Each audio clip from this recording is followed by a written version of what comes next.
Welcome to this technical session on architecting Meilisearch on AKS and Istio. Today we will explore the precision engineering required to deliver high-performance search results within a zero-trust mesh environment. As we navigate through this guide, we will focus on the critical balance of harmonizing storage latency, optimizing compute allocation, and strictly enforcing security policies. Our goal is to provide a blueprint for a robust, scalable search infrastructure that leverages the full power of Kubernetes and Istio to ensure both speed and security at scale. Let's dive into the core components and the strategic configuration of the service mesh lattice. The integration challenge we are facing focuses on harmonizing speed, state, and security within our infrastructure. Our ultimate goal is to maintain search latency under 50 milliseconds while operating within a distributed, encrypted Kubernetes environment. Looking at speed from a compute perspective, Meilisearch relies on the Lightning Memory Mapped Database, or LMDB. To consistently hit our sub-50 millisecond response target, the system is heavily dependent on the efficiency of the Linux kernel page cache for rapid data exchange between the CPU and the database. Regarding state and storage, the architecture is currently single-node and requires dedicated persistent block storage. It is important to note that shared file systems, such as NFS or SMB, are incompatible with this setup due to the unacceptable latency they introduce. In terms of network security, we operate in a zero-trust environment. The central challenge here is reconciling strict MTLS requirements with standard Kubernetes functions. Sidecar proxies and kubelet health probes introduce additional latency layers that threaten our performance goals. Successfully navigating these three competing priorities, compute performance, storage persistence, and network security, is critical to achieving our low-latency objectives. Building a solid infrastructure foundation requires precise compute and node selection tailored to our workload's specific demands. As illustrated by the server architecture, we must carefully balance CPU, memory, and storage performance to ensure system stability. Our analysis evaluates three primary VM families.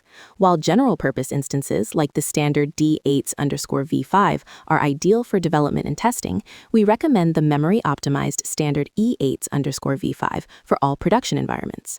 For specialized scenarios requiring high NVMe throughput, the storage-optimized L-series remains an alternative. Two critical constraints drive these selections.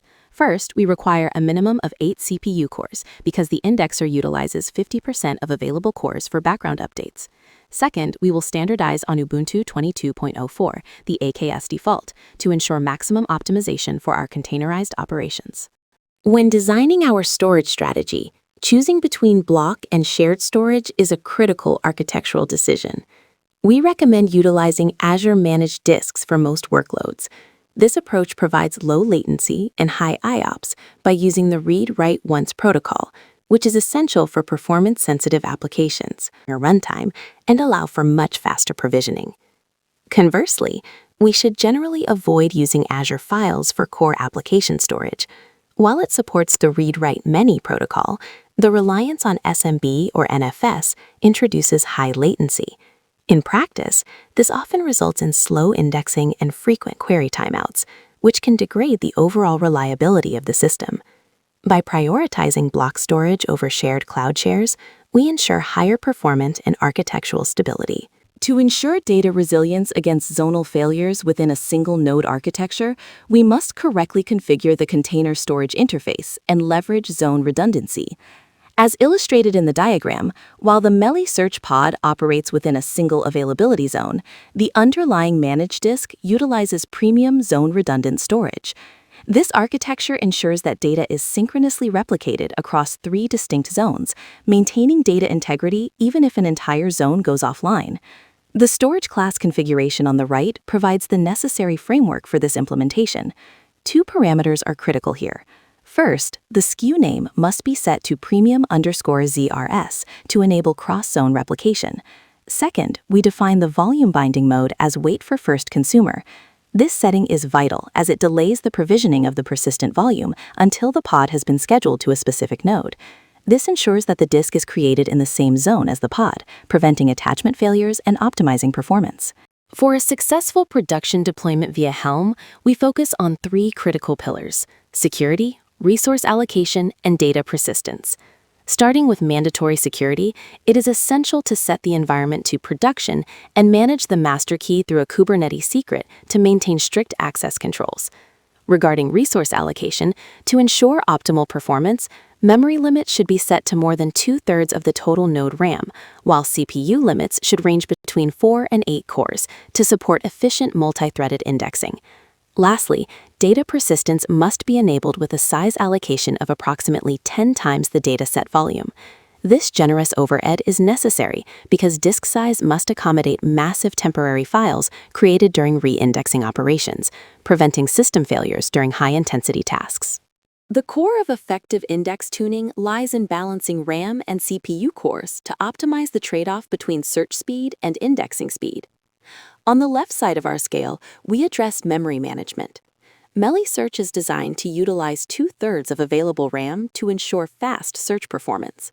To avoid OOM kills, especially within Kubernetes environments, it is essential to use the -- max indexing memory flag to keep usage safely within your container limits.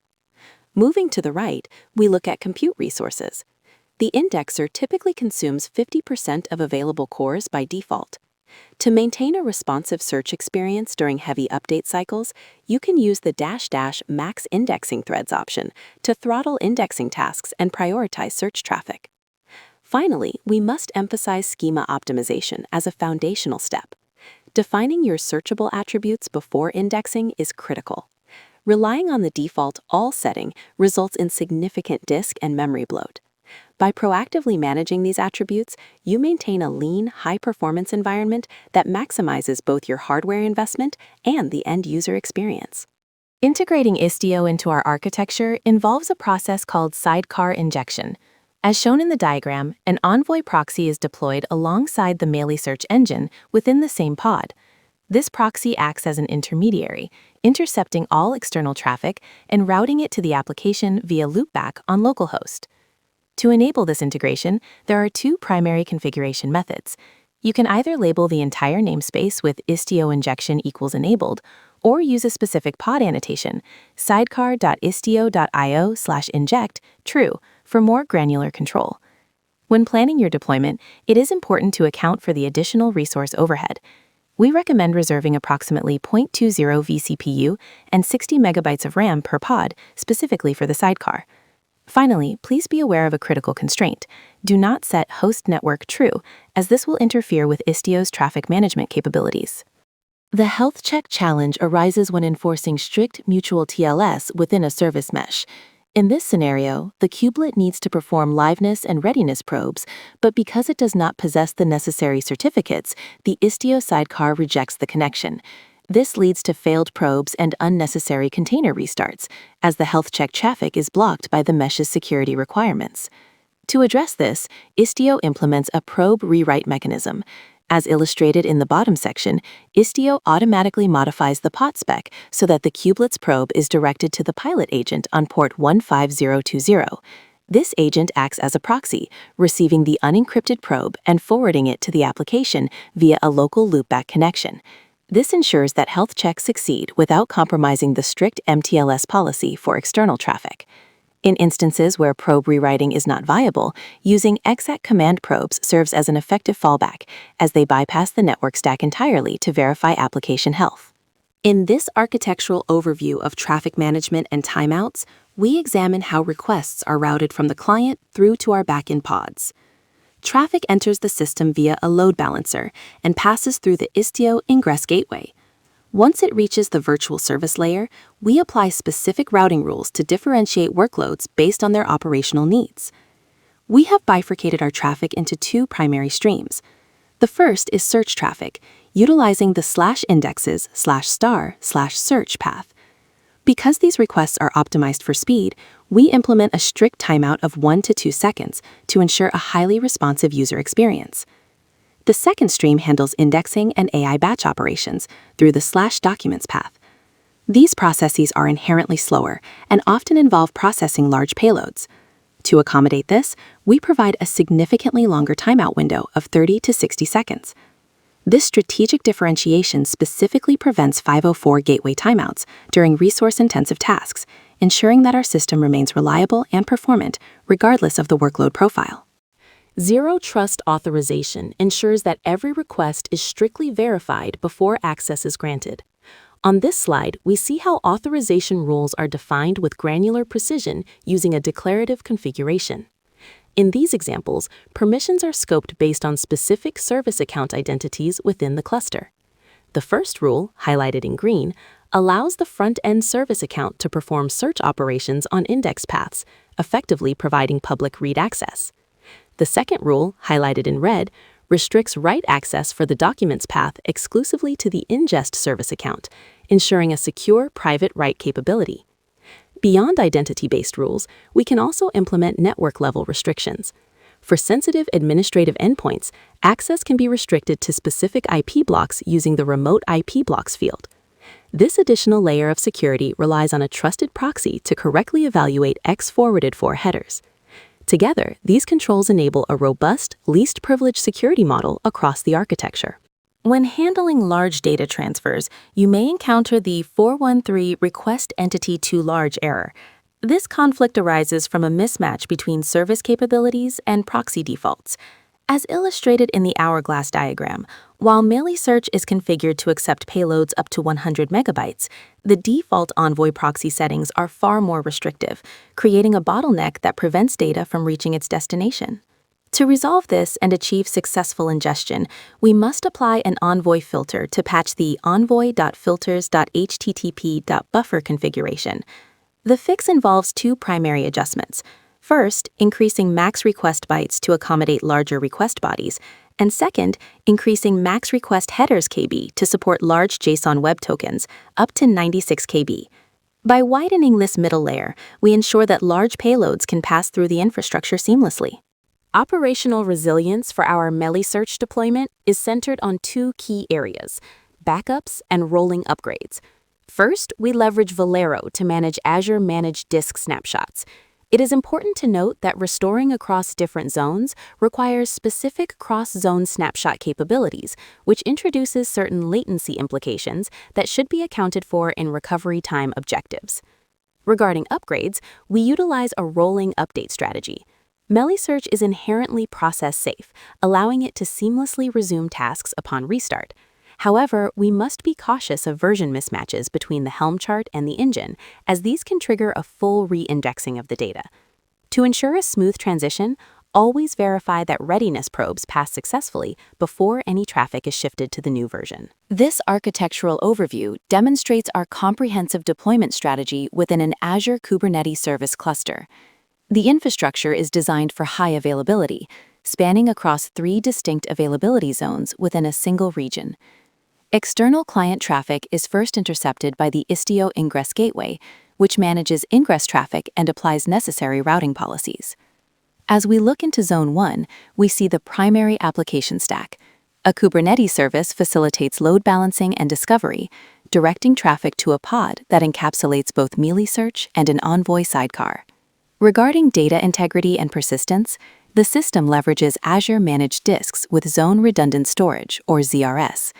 The red arrows indicate the storage attachment, ensuring that data is replicated across zones to prevent loss during the zonal failure. To maintain operational health, green health probes constantly monitor the status of the service and its associated pod.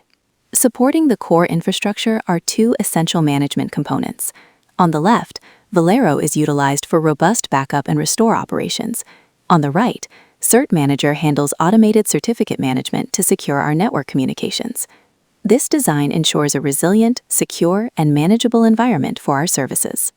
Our production readiness checklist is complete, marking the final verification of our infrastructure before deployment. On the compute side, we have provisioned memory-optimized E8_V5 virtual machines utilizing an ephemeral OS for high-performance processing.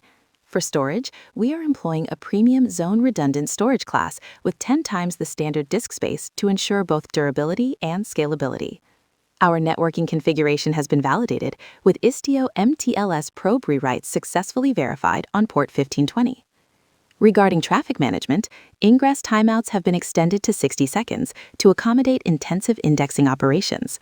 We have also applied an Envoy filter to support larger payloads with a 100 megabyte limit. Finally, on the security front, the master key is set and all authorization policies are strictly enforced. We are officially ready for launch.